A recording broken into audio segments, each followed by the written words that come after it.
Hey, second grade, it's Mrs. Alar back again with another chapter of Dolphins at Daybreak. So before we dive into chapter 5 of Dolphins at Daybreak, I wanted to remind you that if you have not read chapters 1, 2, 3, and 4, go back to the classwork tab and find the Dolphins at Daybreak tab, and you could listen to all of the other chapters. But before we dive in, I want to go over some of the vocabulary words and discussion questions from chapter 4.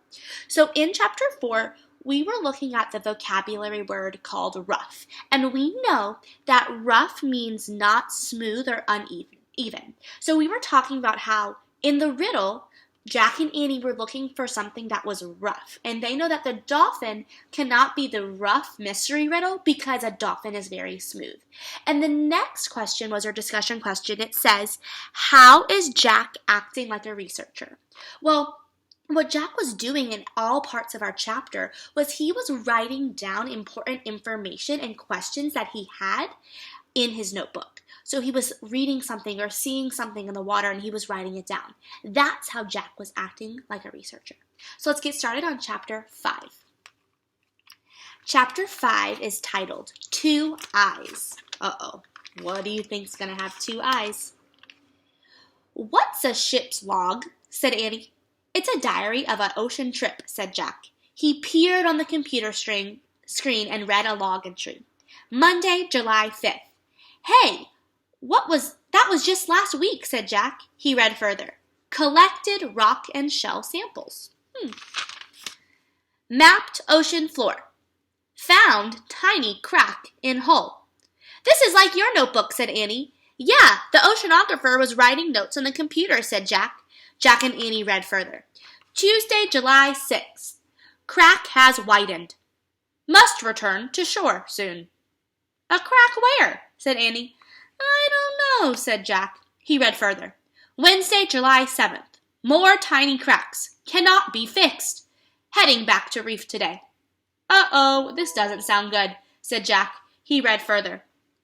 Thursday, July 8th. Defective sub. Return to reef. Leave for helicopter to transport to junkyard. Defective means broken, right? Said Annie. Yup, said Jack. So this sub is broken, right? Said Annie. Yup, said Jack. And it was waiting to be taken away by a helicopter to a junkyard. Yikes, said Annie. Now we really have to get back, said Jack. Let's try pressing the waves picture, said Annie. She pressed the wave picture on the computer screen. The mini sub began to rise slowly. Oh, good, said Jack. The sub went past the small coral mountain, it went past the schools of fish and the waving plants. Oh, gasped Annie. Jack gasped too. 2 eyes were staring out from behind a giant sea plant. They looked human, except they were as big as golf balls. The sub moved past the giant plant. Jack breathed a sigh of relief. What? Whose? Sputtered Annie. Don't ask, said Jack. They stared back at the plant. Just then, a long arm came out from behind it. Then another one came out. Then another, and another, and another, and another. Jack and Annie stared in horror at the giant octopus. It is coming after us, said Annie. Slowly, the octopus crept through the water.